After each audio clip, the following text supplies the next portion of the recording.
கரூர் சம்பவத்துக்கு பிறகு ரொம்பவே மாறி போயிருக்கார் விஜய் அப்படின்னு சொல்லலாம். ஏன்னா ஒவ்வொரு அடியும் பார்த்து பார்த்து எடுத்து வைக்காத அரசியலில் அந்த வகையில் இனி பொதுக்கூட்டங்கள் தான் அப்படின்னு முடிவு பண்ணியாச்சு. அதுக்காக நிர்வாகிகளிடம் தொடர்ந்து ஆலோசனை பண்ணிட்டு வர எத்தகைய பிரச்சாரத்தை முன்னெடுப்புன்னு இப்போ என்ன பண்ணிட்டாருன்னு பார்த்தீங்கன்னா, போலீஸ் அதிகாரிகள் கொண்ட ஒரு குழுவை அமைச்சிருக்காரு. இந்த குழு தொண்டர்களுக்கு பயிற்சி அளிக்க போகிறாங்க. அதாவது தொண்டர் படை அமைக்க போகிறாங்க. இந்த தொண்டர் படை 4734 பேர் இடம்பெறுவாங்க நினைக்கிறேன். 234 தொகுதியிலும் மொத்தம் 4734 பேர் தேர்வு செய்யப்படுவாங்க. இவங்க எல்லா கூட்டத்திலையும் விஜய்க்கு முன்னதாக சென்று இந்த கூட்டத்தை ஒழுங்குபடுத்தும் பணிகளை அவங்க ஈடுபட போகிறாங்க.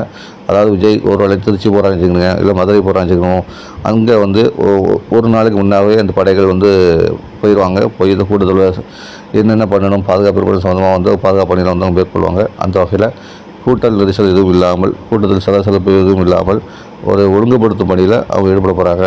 இதுதான் தற்போது ஹைலைட்டாக மாறி இருக்குது.